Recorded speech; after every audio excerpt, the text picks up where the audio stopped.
Dear IFM, hello mga idol. You can call me Ada, short for Adeline.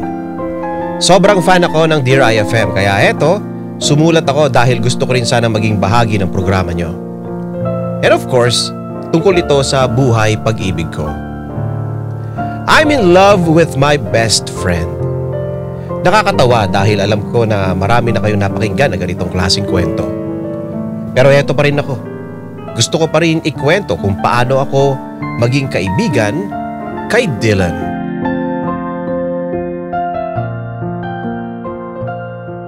O pangit, ito na yung request mong pansit canton. 3 na yan ubusin mo hanggat gusto mo. Oh, ba't walang itlog? Di ba sabi ko sa'yo maglaga ka? Wala na nga kaming itlog. Pagtyagaan mo na yan ang arte nito. Ikaw na ang nilutuan. Ano, wala tong panulak? Wala man lang pa soft drinks. Pinaglihipay ang mukha mo sa bato. Ang tigas ha. Pinakain ka na nga, gusto mo pa ng soft drinks, magtubig ka na lang aba. Sabi naman, ang damot naman. Sumbong kita kay tita eh. Kahit sa pulis ka pa magsumbong, wala akong pake. Bilisan mo na dyan, maglilinis pa ako. Baka sa inis ko pati ikaw itapon ko. Sa gwapo kong to, itatapon mo. Parang nagtapon ng ginto. Ay wow, baka lakas naman. Ikis-kis ko kaya yung mukha mo dito sa sahig namin. Bilisan mo dyan. Eh di maglinis ka dyan. Dito lang ako. Ito mo may ginagawa ko, itong research paper natin Saka tama lang na maglinis ka. Tingnan mo nga ang dumi-dumi. Tapos yung sahig, halatang hindi mo pinapaganda. Alam mo, gumamit ka ng Star Wax. Kasi pag yun ang ginamit mo, kintab ay to the max. Che, natusan pa ako nito. Oo nga pala. May gagawin ka ba ngayong araw? Pagkatapos ito, labas tayo. Wala akong pera. Paano kasi? Halos araw-araw kung saan-saan mo ko dinadala. Buti sana kung nililibre mo ko ikaso hindi. Ako pa nga nanlilibre sa'yo. Okay, fine. O sige, ililibre kita. Uy, pero kalahati lang ha. Wow, thank you ha. Salamat. Nanlibre ka pa. Alam mo kahit kailan, napakakuripot mo talaga pagdating sa akin. Pero kapag sa mga babae mo, hala, sige, libre dito, libre doon. Kulang na nga lang buong Pilipinas ang ibili mo sa kanya. Ako? O bakit? Chicks ka ba? Hoy, excuse me. Chicks ako, no? Maganda at sexy yata to. Uwe, saan? Parang hindi naman. Ikaw talaga kung ano-ano talagang sinasabi mo dyan. Nagtaba-taba mo kaya? Napakaano mo talaga. Ay ko, bakit? Kaya kang hindi kumakain ng baboy, di ba? Kasi ayaw mong kainin yung kalahi mo. Alam mo, kapag ako pumayat, sinasabi ko sa'yo tutuloy ang laway mo. Baka nga ligawan mo pa ako Wow! Ang taas ng pangarap Anyway, may favor pala ako sa'yo. Wow din! Pagkatapos mo ko lait-laitin, ang kapal na mukha ha. Promise kapag natulungan mo ako dito, gagawin ko kahit anong gusto mo. Wow, kahit ano? Oo! Promise kahit ano. Sige, ano yan? Huwag mo ko tawanan Papatulong sana akong ligawan si Faye. Ha? Si Faye? Seryoso ka ba? Oo! Sige na! Tulungan mo na ako. Close kayo nun, di ba? Kaya alam kong madali lang sa'yo tong pabor ko. Ayoko nga. Gagawin mo na naman akong messenger mo sa mga nililigawan mo. Alam mo, malaki ka na. Kaya mo na yung sarili mo. Sige na. Please. Ayoko nga. Please. Nope. Please, Ada. Ayaw. Bahala ka sa buhay mo. Manigas ka dyan. Please naman.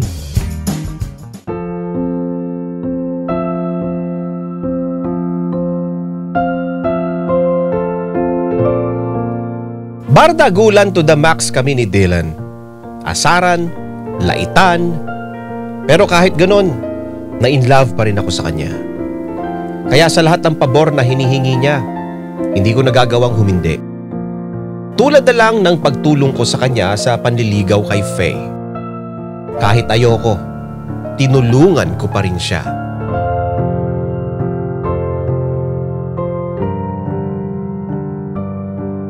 Sigurado ka ba talaga dito sa suot ko?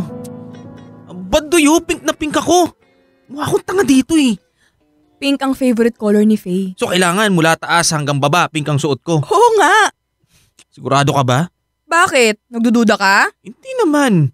Baka lang kasi gusto mo lang akong magmukhang tanga dito Effort yan, ano ka ba? Huwag kang magulo. Teka, ay gustuin ko tong color mo. Ayan. Perfect. Ay nako. Ito na yata ang pinaka nakakayang gagawin ko sa talang buhay ko. Huwag kang maarte. Pero, sigurado ka ba talaga dito? Oo nga. Anli ka ba paulit-ulit? Effort ang pinakamahalaga sa panliligaw. Kapag nakita ka ni Faye, mapapasabi siya ng, "Aww, favorite color ko yan. Ang sweet mo talaga, Dylan." O diba, gusto mo yun? Ewan ko sa'yo. Ano ba? Gusto mo bang sagutin ka ni Faye o ayaw? Kasi kung ayaw mo, abay tara na. Kumain na lang tayo, nagugutom na ako. Oy, syempre gusto ko, no? Mahal ko eh. Di bagay sa'yo, boy. Oy, totoo yan, no? Mahal ko si Faye. Totoo ang nararamdaman ko sa kanya. Dito, dito ako tinamaan. Yan, kita mo? Yan. Oo na. Inlababo ka na sa Faye na yan. Sige na. Pero pangit. Thank you alam ko namang malaking effort to para sa'yo. Tamad ka pa naman sa lahat ng bagay. Wow. Talagang walang magandang lalabas yan sa bibig mo, na. Joke lang. Pero thank you. Na-appreciate ko to. Sige, mamaya ililibre kita ng fishball dyan sa tapat. Damihan mo, ha? Oo. O sige na, lalabas na si Faye. Maiwan na kita dyan. Galingan mo, ha? Huwag kang tatanga-tanga. Tanga ka pa man din. Puisit. Thank you Sige na, nandito na si Chrissy. Good luck. Kaya mo yan. Tara na, Chrissy.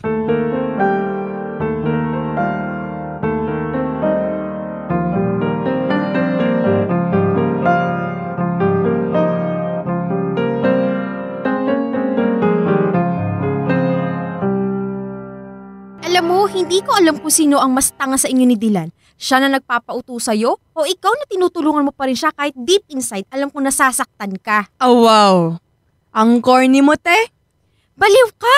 Tingnan mo nga, mukhang tanga si Dylan, no? Sigurado ka bang magugustuhan ni Faye? Hindi. Pero alam kong favorite color ni Faye ang pink. So I guess, mukha lang siyang tanga ngayon. Pero magiging masaya siya mamaya. So talagang tutulungan mo siya? Oo naman. Best friend ko yan eh. Pero syempre may konting sabotage na mangyayari. Para naman kahit papano, nag-effort ako na pigilan silang dalawa. Okay. May kasamaang taglay ka talaga rin, no? Of course. Pero kung walang effect yung gagawin ko, edi wala. At least, sinubukan ko.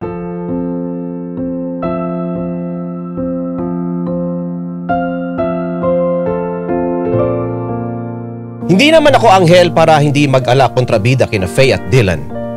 Syempre deep inside, ayokong maging sila. Ang sakit kaya nun. Low-key na pananabutahe ang gusto kong gawin. Simple lang. At syempre, isang beses ko lang gagawin. Hi, Faye! Hi, Ada. Oh, bakit ikaw lang mag-isa dito? Asan si Dylan? May klase pa daw siya eh. Pero ang sabi niya, dito daw kami magkita. Kaya eto, hinihintay ko siya. Kamusta naman kayong dalawa? Halos parati na kayong magkasama. Sinagot mo na ba? Naku, hindi pa. Pero malapit na. So naman. So ibig sabihin, winner ang panliligaw sa'yo ni Dylan. Oo, hindi ko nga in-expect na ganyan pala siya kabait. Tapos ang gentleman. At higit sa lahat, talagang nag-e-effort siya. Kaya sabi ko, sige na nga, bibigyan ko ng chance. Naks! Buti naman at sweet na manliligaw sa'yo yan si Dylan. Nagbago na nga siya. Ha? Nagbago? Paano nagbago? Kasi dati, dala-dalawang nililigawan yan. Para raw kapag binasted siya ng isa, edi meron pa siyang isa. May reserve kumbaga. Talaga? Oo, may isang beses pa nga. Sinagot siya nung dalawa niyang nililigawan eh. Anong ginawa niya? Di pinagsabay niya. Sayang daw eh. Sayang? Anong sayang dun? Ewan ko sa kanya. Yun ang sabi niya dati. Pero don't worry. Mukhang nagbago naman na siya sa'yo. Stick to one na si Loco. Buti naman kung ganun. Ay, oo nga. Buti na lang talaga. Pero alam mo, sa totoo lang, hindi ko maintindihan kung bakit ang dami nagkakagusto sa kanya. Ako ba? Gwapo kasi. Gwapo nga. Amoy putok naman. Ano? Amoy putok. Mabaho.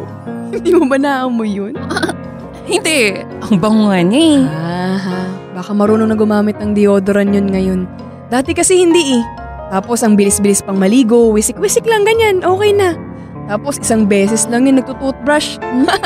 Minsan nga hindi pa eh. Seryoso ka? Oo! Pero mukhang nagbago na nga siya ngayon. Sabi mo nga, hindi siya maamoy. So baka nga regular na siyang naliligo. Pero dati talaga, ay naku, grabe. Ako na nagsasabi sa'yo. Ako na mismo ang tumutulak dun sa banyo para lang maligo. Okay. Pero mabait naman yan si Dylan, promise. Siyempre, best friend ko yun eh. Tsaka mahal ka nun. Kaya magbabago yun para sa'yo. Sana hindi magbabago yun. Oo, sana nga.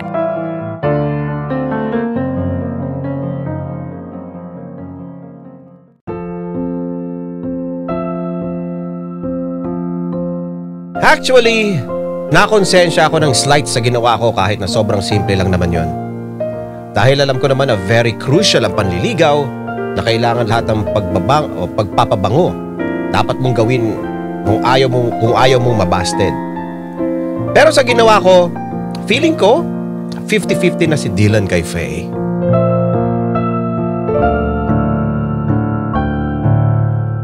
Kung dati nakikita ko na madalas magkasama si Faye, pero after ko gawin yon, medyo dumalang na. Kaya sabi ko, mukhang mission accomplished ako.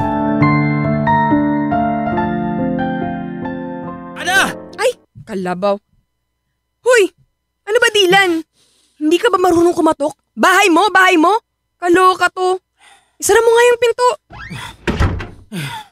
Oh, anong problema mo at sambakol na naman yung pagmumukha mo? May problema tayo. Tayo? Saan? Binasted ako ni Faye. Sus, problema mo yan. Hindi ko problema yan. Huwag mo kong idamay. Dahil hindi ko kasalanan kung bakit ka binasted. Eh yun na nga eh. Sa pagkakaalam ko, wala akong ginawang mali para bastedin niya. Ano bang sinabi niyang dahilan? Wala. Sinabi niya lang na ayaw na daw niya akong manliligaw niya. Ganun lang. Baka kasi naamoy ka na. Sabi ko naman kasi sa'yo eh. Regular ka ng maligo. Dapat hindi lang gwapo, dapat amoy malinis ka rin. Pag amoy mabaho, amoy germs ka na rin. Alam mo, oras na para gumamit ka ng Shield Bath Soap. Kasi yon may 24-hour germ protection. Galit sa sakit, may malasakit. Tapos, recommended pa ng Philippine Nurses Association. Sandali. Anong connect naman ang pagligo ko sa pagkakabasted ko? Wala? Baka yun ang dahilan. May sinabi ka sa kanya, no? Wala. Nagkukwentuhan lang kami, no? Alam mo naman, medyo may pagkamatabil yung dila ko. Dire-diretso magsalita, so baka nasabi kong hindi ka naliligo. Tapos, parang nabanggit ko din yata na mahilig kang magsabay ng mga nililigawan. Teka, medyo hindi ko lang maalala, hindi ako sure. Ada naman! Ano ba naman? Ba't mo naman sinabi yun? Ano ka ba? Mas magandang wala kang nililihim sa kanya. Anong gusto mo? Sa iba pa niya malaman kaysa sa akin? Kahit na! Alam mo naman na nanliligaw ako, di ba? So dapat, parati akong good points sa kanya. Sinabi po ba dati na nagsasabay-sabay ako ng mga babae? Kaya naman pala binasted ako dahil pala sa'yo. Hoy, excuse me. Tinutulungan kita. At saan banda doon yung tulong, ha? Natulungan mo ba talaga ako? Hindi! Di sorry!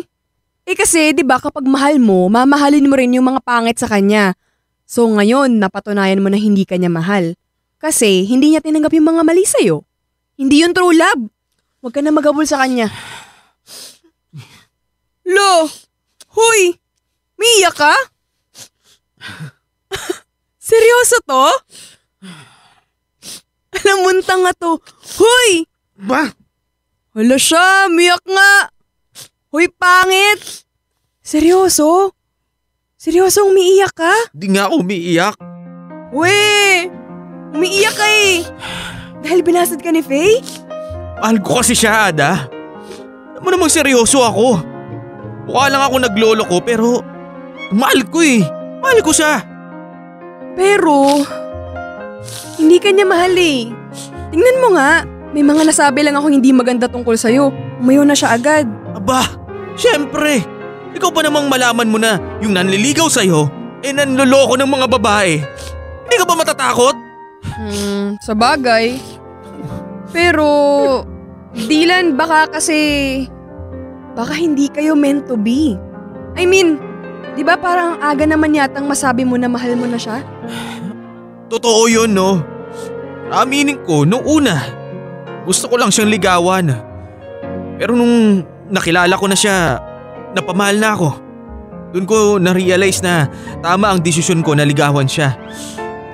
Alam mo, hindi ako susuko. Kahit na sinabi niyang tumigil ako, hindi ako titigil. Papatunayan ko sa inyong lahat na kaya kong magseryoso. Na mahal ko si Faye.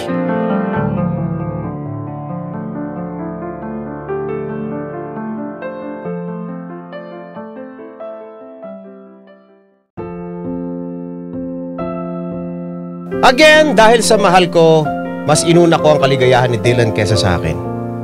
Kinausap ko si Faye at sinabi kong joke lang naman yun. Buti na lang, hindi siya nagalit at natuloy ang ligawan nilang dalawa. Ang sakit naman nito sa ulo basahin. Ay, mamaya na nga lang ako magre-review. Bahala na si Batman. Bakit? O bakit? Mangi-istorbo na naman to eh. Hi! Oh, hi Faye. Hello. Oh, ba't sa kanya nakangiti ka tapos sa akin nakasimangot ka? Ay, nabubwisit kasi ako sa pagmumukha mo. Anong meron? Tignan mo. Ang alin? Oh, ba't magka-holding hands kayo? Ah, wala to. Ka-holding hands ko lang naman yung girlfriend ko. Ha? Jesus, ang bagal naman ang process ng utak mo. Kami na ni Faye. Ha? Ada, kami na ni Dylan. Sobra kasing nag-effort eh. Kahit na alam mo yun, binabasted ko. Kaya, ayan, nahulog na rin ako. Huy, okay ka lang. Tulala ka na dyan. Ha? Wow! Finally! May nauto ka rin. Good Yan ka job! na naman. Charot lang. Uy, pero congratulations sa inyo ah. May pangit. Umayos ka ha. Naku, sinasabi ko sa'yo, huwag mo ko ipapahiya. Opo.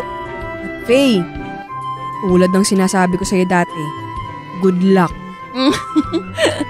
Oy. Kung maka-good luck ka na naman. Ito naman oh. Ikaw naman, Ada. Mabait naman tong si Dylan eh. Ito yata yung pinaka-sweet na boyfriend ko. O paano? Siya na yung nagsabi niya na. Hindi na ako. Sige. Oo na lang tayo dyan. Anyway, uy, congrats. Congratulations sa inyong dalawa. Ay, time na pala. O sige may klase pa ako.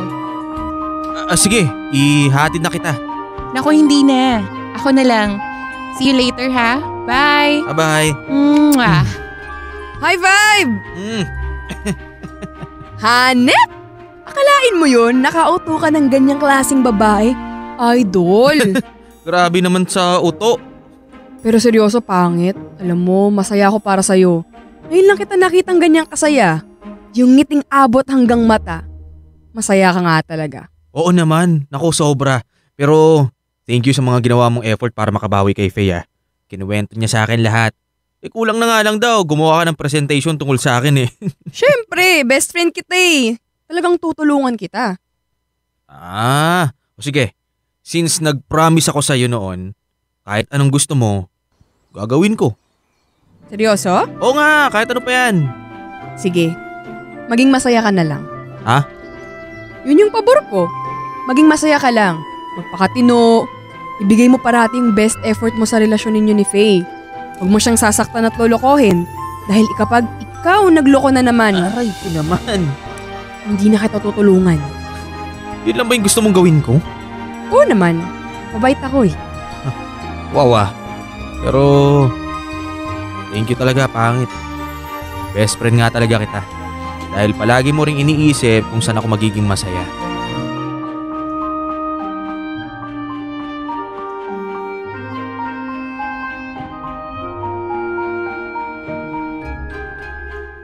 Nakangiti but deep inside, umiiyak.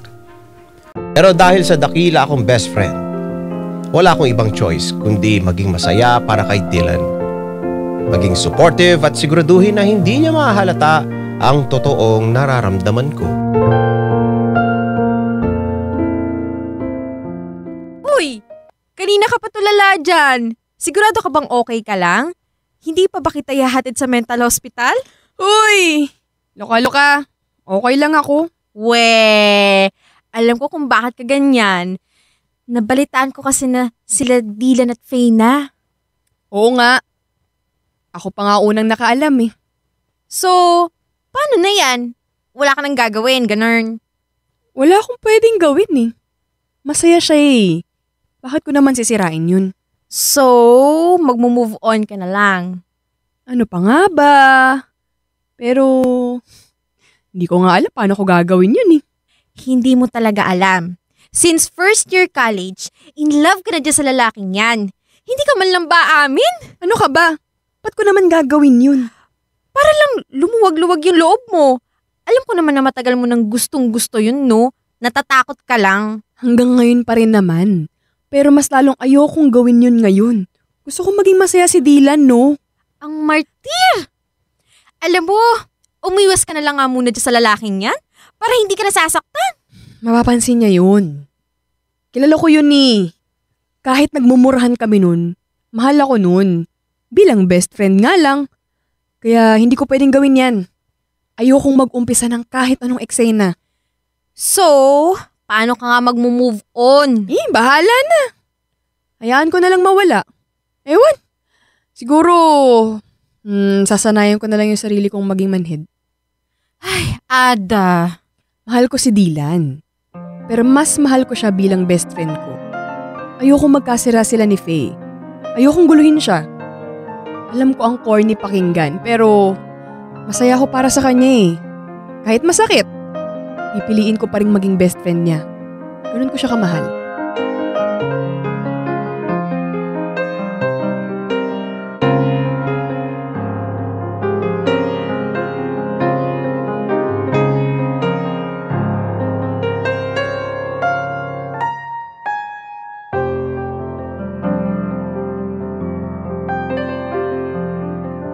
Ilang taon na rin na lumipas at hanggang ngayon, sina Dylan at Faye pa rin.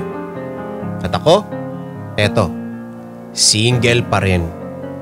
Sumubok magmahal ng iba, pero naramdaman kong hindi pa ako ready na mag-commit. Never ko sinabi kay Dylan na matagal na akong in love sa kanya. Dahil tulad ng sinabi ko, ayokong masira ang pagkakaibigan namin. Hindi naman kasi sa lahat ng pagkakataon, kailangan mong sabihin ang nararamdaman mo. Hanggang dito na lang ang kwento ko, mga idol. Kapasalamat, Ada.